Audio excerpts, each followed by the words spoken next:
सुबह उठकर ब्रश करते समय नोरा को अपने आसपास कुछ अजीब महसूस होता है। खतरा समझकर वो आसपास ध्यान से देखने जाती है। तब जो वो देखती है उससे उसका दिल ठंडा पड़ जाता है। असल में नोरा इस समय समुद्र के कई हजार फीट नीचे है, जहां आज तक सूरज की रोशनी नहीं पहुंची। समुद्र की इतनी गहराई में पानी का प्रेशर इतना ज्यादा होता है कि वो 1 सेकंड से भी कम समय में इंसान के शरीर को कुचलकर पानी में मिला सकता है। इसी जगह समुद्र पर रिसर्च करने के लिए एक बेस या स्टेशन बनाया गया है और उसी बेस के अंदर वो लोग रहते हैं। नोरा बताती है कि महीनों तक इतनी गहराई में रहने पर बाहर दिन है या रात ये समझना भी मुश्किल हो जाता है। कभी कभी तो सपना और हकीकत में फर्क करना भी कठिन हो जाता है, लेकिन फिर भी उन्हें अपनी ड्यूटी निभानी पड़ती है। नोरा ये बातें बता ही रही होती हैं कि अचानक पूरे बेस की लाइट्स अजीब तरह से ब्लिंक करने लगती हैं। क्या हो रहा है ये देखने के लिए जैकेट पहनकर नोरा आगे बढ़ती है। तभी उसे पता चलता है कि ऊपर से पानी लीक हो रहा है और ये दृश्य देखकर उसका दिल पूरी तरह ठंडा पड़ जाता है। समुद्र की इतनी गहराई में पानी का प्रेशर इतना ज्यादा होता है कि वो 1 सेकंड में इंसान की हड्डियों को पाउडर की तरह कुचल सकता है। लेकिन नोरा इसके बारे में ज्यादा सोच भी नहीं पाती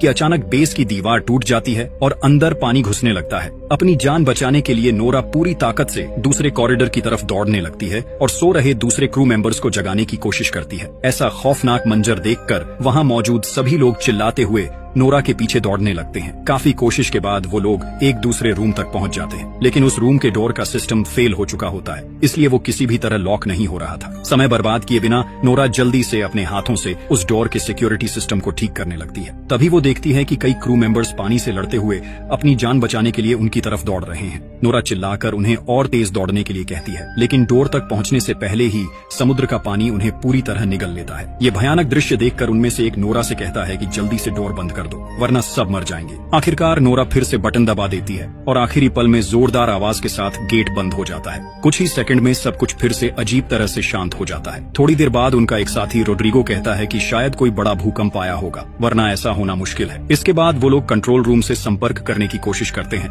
लेकिन वहाँ से कोई जवाब नहीं आता। मतलब कंट्रोल रूम से उनका पूरा संपर्क टूट चुका था। उसी समय उन्हें एक दिल दहला देने वाली अजीब आवाज सुनाई देती है। उन्हें लगता है जैसे बेस के बाहर कोई बहुत बड़ा रहस्यमय ऑब्जेक्ट पानी के अंदर हिल रहा है और अपने तेज नाखूनों से बेस की दीवारों पर वार कर रहा है। खतरा बढ़ सकता है, ये सोचकर नोरा और रोड्रिगो देर किए बिना एस्केप पॉड्स की तरफ निकल पड़ते हैं। टूटे फूटे बेस के अंदर से गुजरते हुए वो किसी तरह सर्वर रूम तक पहुंचते हैं और खराब हो चुके कम्युनिकेशन सिस्टम को ठीक करने लगते हैं। लेकिन तभी वही डरावनी तेज आवाज फिर से पास से सुनाई देती है। अब उन्हें शक होने लगता है कि ये कोई सामान्य भूकंप नहीं हो सकता। नोरा सिस्टम का डेटा चेक करके देखती है कि पूरा बेस ताश के घर की तरह टूटकर गिर चुका है। सिर्फ कुछ ही हिस्से किसी तरह टिके हुए हैं। इसके बाद नोरा और रोड्रिगो एस्केप पॉड की तरफ जाने के लिए आगे बढ़ते हैं। टूटे फूटे बेस के अंदर से रेंगते हुए वो लोग रास्ता खोजने की कोशिश करते हैं। तभी पीछे से कोई दर्द भरी आवाज में चिल्लाता है, मुझे बचाओ। नोरा पीछे मुड़कर देखती है कि उनका साथी